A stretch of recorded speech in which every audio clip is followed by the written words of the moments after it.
राजस्थान राजों रजवाड़ों का प्रदेश, मुसलमान कारीगरों, जैन व्यापारियों, जाट और गुज्जरों, किसानों की भूमि, आदिवासी भील और राजपूतों का प्रदेश। जितनी विविध यहाँ की प्राकृतिक रूपरेखा, उतनी ही विविध यहाँ की सांस्कृतिक परंपरा। समय के साथ साथ यहाँ पर बसने वाले लोग बदलते आए हैं। इन्हीं लोगों ने राजस्थान की धरती को संवारा है। रंग बिरंगे पहनाव, त्योहार और प्रथाएं राजस्थान के कठिन वातावरण से सुकून दिलाते हैं। राजस्थान की भव्य प्रकृति दूर दूर तक लोगों को आकर्षित करती है। यहाँ के मेले, लोक संगीत, राजस्थानी भोजन, शिल्पकला का आनंद लेने के लिए पर्यटक यहाँ दूर दूर से आते हैं। राजपूताना के नाम से प्रसिद्ध राजस्थान, खुशवाल, राठौड़, सिसोदिया जैसे राजवंश का यहाँ पर राज था। जहाँ सिसोदिया वंश के राजा महाराणा प्रताप ने मुगल और अंग्रेजों के राज का यहाँ पर विरोध किया, वहाँ खुशवाल और राठौड़ वंशों ने उनके शासन का स्वीकार किया और उसी गुलामी के कारण राजस्थान आज भी पिछड़े हुए राज्यों में गिना जाता है।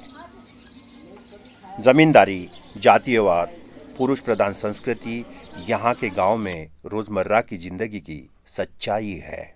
गांव की लोकशाही विरोधी व्यवस्था, ऊंची जाति का एकाधिकार और जाति पंचायत का प्रभुत्व आज भी राजस्थान में समानता, एकता और सामाजिक न्याय को अमल करने की प्रक्रिया में रुकावट पैदा करता है। गांव के राजपूत समुदाय लोग नहीं चाहते कि कोई भी किसी भी घर में कोई भी फंक्शन या त्यौहार धूमधाम से मना जाए। ये मेरे से सह नहीं जा रहा था कि ऐसा क्यों होता है, मेरा हमें दिमाग ऐसा क्यों हो रहा है। फिर मैंने शादी में बंदोली के लिए धूमधाम करना चाहता, लेकिन ये लोग कह रहे कि उधर राड़े साथ उधर आए, साले को मार काट डालेंगे, उधर आगे आ गए थे तुम्हारे एरिया के अंदर ही शादी ब्याह जो भी करना उधर ही करो, उधर आ गए तो मार काटेंगे साले को। तो जाति का गाले गलौज कई प्रकार की। तो भी हमने बड़ों से साथ पूछा कि चल आ जाओ, लेकिन इन्होंने जी राड़ा तरफ गए और हम राड़े सामने गए, हमारे साथ मारपीट कर दी, गाली गलौज की, हमारे बहनों सब भाई बहनों माता के साथ सभी के साथ मारपीट करी और सबको वहाँ का मता के बाद भगा दिया वहाँ से। मैं एक तो दलित हूँ और ऊपर से एक महिला, तो जो मैं 11वीं क्लास में पढ़ती हूँ और मैं चाहती हूँ ऐसा हमारी औरतों के साथ ऐसा ना हो, लेकिन ये फिर भी हो जा रहा है। हम ये कब तक सहन करते रहेंगे। मोदी हाथ जोड़ रहा हूँ, मत बासी, मत मारो, मत मारो।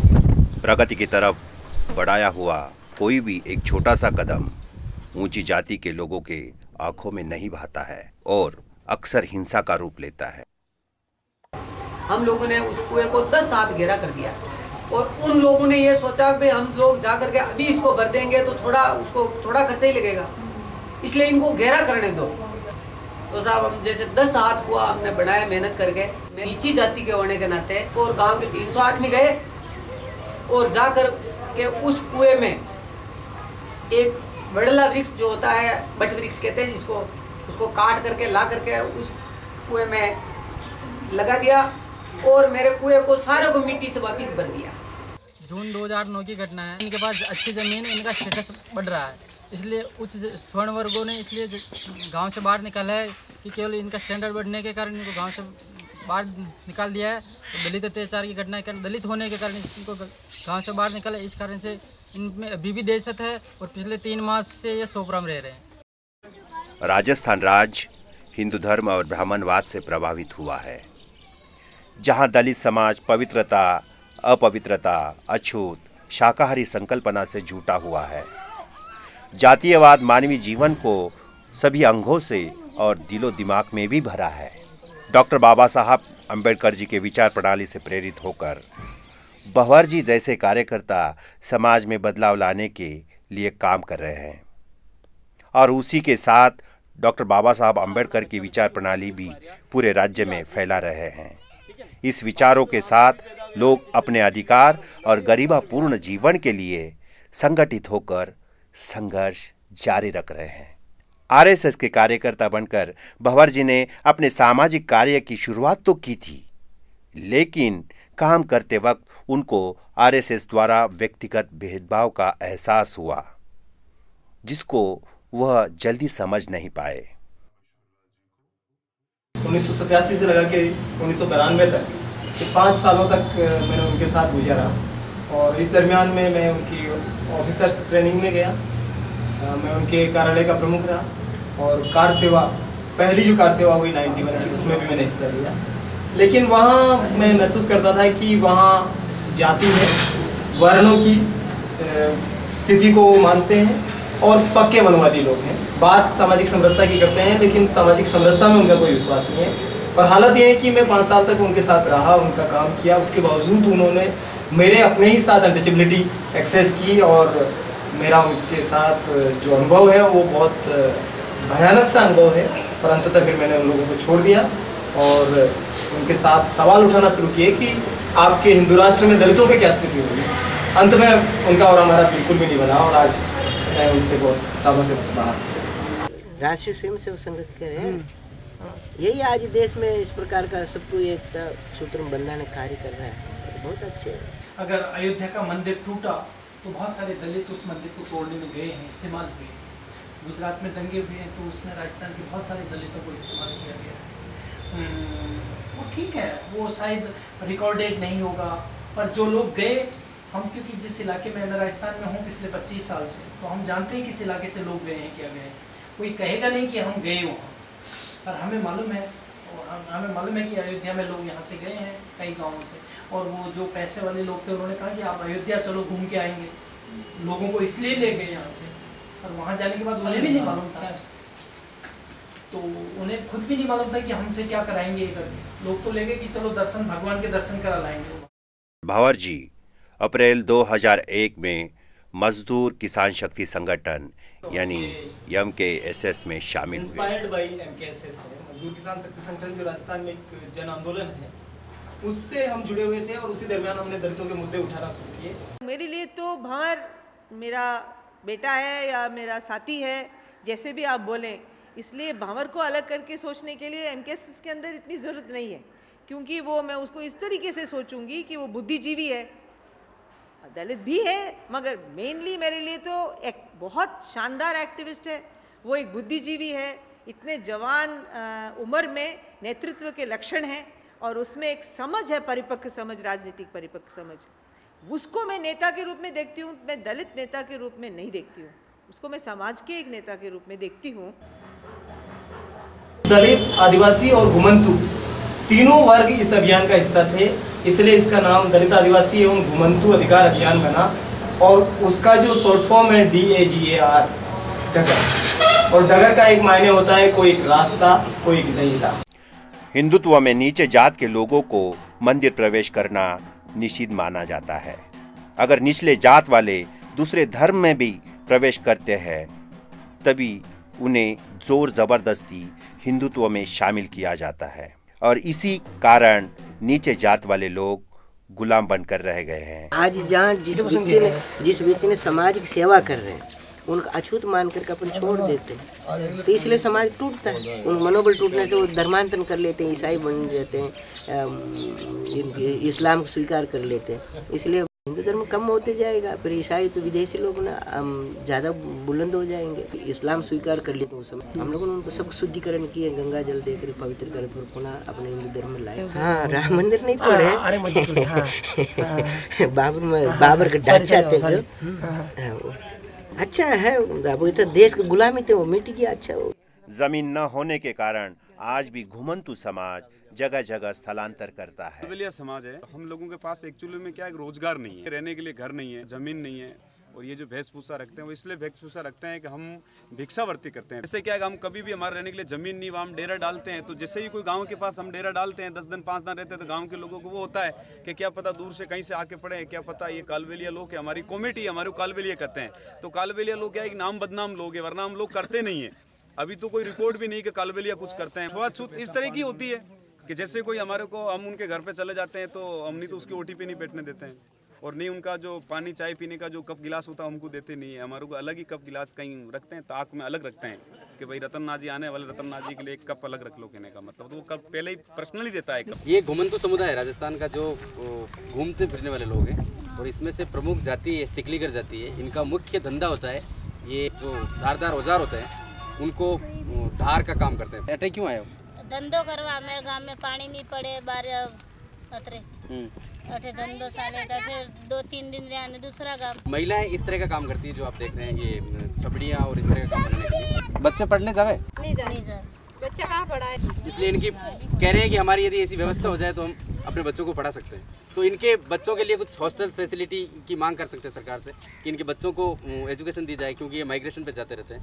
फिर इनकी कुछ लाइवलीहुड की सिक्योरिटी हो, तो समाज में इनको वापस मुख्य धारा में लाना और इनको स्थापित करना डगर का मुख्य ऑब्जेक्टिव है। राजस्थान में अगर आप दलितों की बात करेंगे तो जनसंख्या की दृष्टि से 1 करोड़ 10 लाख अनुसूचित जाति के लोग हैं और 65 लाख जो लोग हैं वो आदिवासी, यानी कि 1.25 करोड़ लोग दलित आदिवासी हैं। लेकिन इतनी जनसंख्या होने के बावजूद भी दलितों की स्थिति राजस्थान में बहुत दयनीय है। अभी भी हालत यह है कि उनको सार्वजनिक तालाबों में नहाने नहीं देते हैं, घोड़ी पर नहीं बैठने देते हैं, उनको खाट पर बैठने के लिए आंदोलन करने पड़ते हैं और सम्मानजनक नामों से नहीं पुकारते हैं। उनको आज भी गरिमापूर्ण जिंदगी जीने के लिए बहुत बड़ा संघर्ष करना पड़ रहा है। बहुत भूमिहीनता है, जहां भूमि उनके नाम पर है लेकिन कब्जा कहीं और लोगों का है। उद्योगों में उनकी कहीं उपस्थिति नजर नहीं आती है। सरकारी अधिकारी अगर वो लोग हैं लेकिन उनको ठीक पदों पर नियुक्त नहीं करते हैं। तो कुल मिला के राजस्थान अभी भी 100 साल पीछे चल रहा है और अनटचेबिलिटी गाँव में आज भी जस की तस कर रहा है। जहाँ तक मूवमेंट की आप बात करेंगे तो ऐसा कोई बहुत मूवमेंट जैसा नज़र नहीं आता है। हाँ, ज़रूर कुछ NGOs काम करते हैं जो दलितों के हित में काम कर रहे हैं और उन लोगों ने एक अलग तो जगही है, एक जागृति पैदा की है, बाबा साहब के नाम को आगे बढ़ाया है। लेकिन अभी भी राजस्थान में एक दलित आंदोलन की अभियान की सख्त जरूरत है। राजस्थान की जाति व्यवस्था में औरतों का निचला स्थान समझा जाता है। औरतों ने धीरे से बोलना, पर्दे में रहना, कम उम्र में शादी हो जाना, यह एक आम परंपरा बन गई है। इसी परंपराओं का पालन न करने से उनका शोषण किया जाता है और वह पुरुष प्रधान संस्कृति की शिकार बनती है। राजस्थान में दलित महिलाओं की स्थिति बहुत चिंताजनक है, बहुत दयनीय है। आज भी वो घूंघट में हैं और एक फ्यूडल सोसाइटी का जो समस्याएं हैं उन सब से घिरी हुई है। साक्षरता की दर बहुत कम है और वो अपने घर बार के काम को छोड़कर के बाहर आने की स्थिति में ही नहीं है। ऐसी समाज व्यवस्था में औरतों का शारीरिक शोषण यह एक आम बात है। अगर कोई औरत आगे आकर इस परंपराओं के खिलाफ आवाज उठाती तो उसकी आवाज को दबाया जाता है। बलात्कार, मारपीट, डायन प्रथा, यह कुछ शोषण के तरीके हैं जो औरतों को हमेशा गुलाम बनाती है और औरत भी यह सब सहती आई है। आंखें काढ़ है, जैसे गाली गलौज बोल तो आई। कैसे बोले गाली? क्या बड़ाटी इटे क्यों सरा रही है, फिर डेढ़ से मार इटे क्यों सरा रही है, डेढ़ी। फिर क्या किया? जैसे भाग गई तो मार पीछे पड़ गई। जैसे लकड़ी पड़ गई तो जैसे यूं मार पीट की, 2 जगह मुझे पड़ गई। गांव की लोकशाही विरोधी व्यवस्था में जिसकी लाठी उसकी भैंस, यह जाति पंचायत का तत्व है। जाति पंचायत पुलिस तथा न्याय व्यवस्था को दखल अंदाज नहीं करने देती। जाति की जात पंचायत जो कुछ भी निर्णय देगी वह उस समाज के लिए आखिरी फैसला माना जाता है। महिलाएं भी इसी जाति पंचायत के निर्णय का सामना करती आ रही हैं। हाँ, ये अभी आई।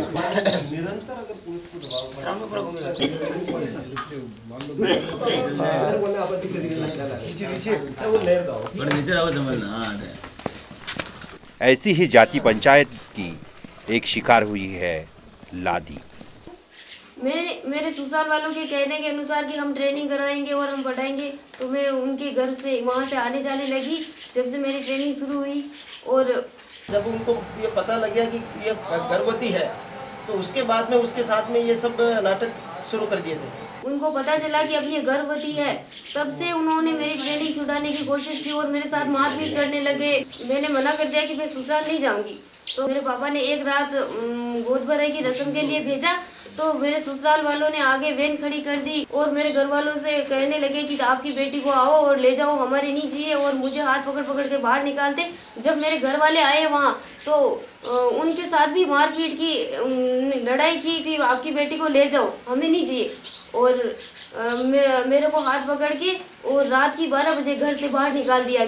उसके बाद कोई भी मेरे ससुराल से मेरे को संभालने के लिए नहीं आया कि भाई अब इसके कैसे है कि ये बीमारी होगी, बीमार हो गई। वो तो बस यही कहते कि हमारे तो नहीं चाहिए, और फिर पंचों को इकट्ठा करके कहते हैं कि ये तो ये भेज नहीं रहे ससुराल वाले। जाट पंचायत वालों ने बोला कि नहीं, अपने को अगर तुम भेजो तो भेज दो, हमको नौकरी नहीं चाहिए, ट्रेनिंग नहीं करवानी है, या तो ससुराल भेज दो, नहीं तो तुम जाति से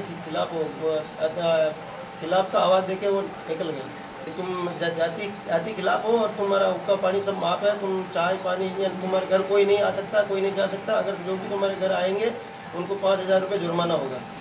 क्या लड़कियों को पढ़ना, खुद के पैरों पे खड़ा होना क्या अपराध है क्या? मैं ये कहूँ कि राजस्थान की दलित महिला अति दलित श्रेणी में है, और वो समाज के शोषण का दोहरा अभिशाप को झेलने के लिए, क्योंकि जाति का छुआछूत का जो अभिशाप है वो तो झेलती है, लेकिन दलित पुरुषों की जो पितृसत्ता है उस शोषण को भी झेलती है। तो दोहरा अभिशाप राजस्थान की दलित महिलाएं झेल रही है।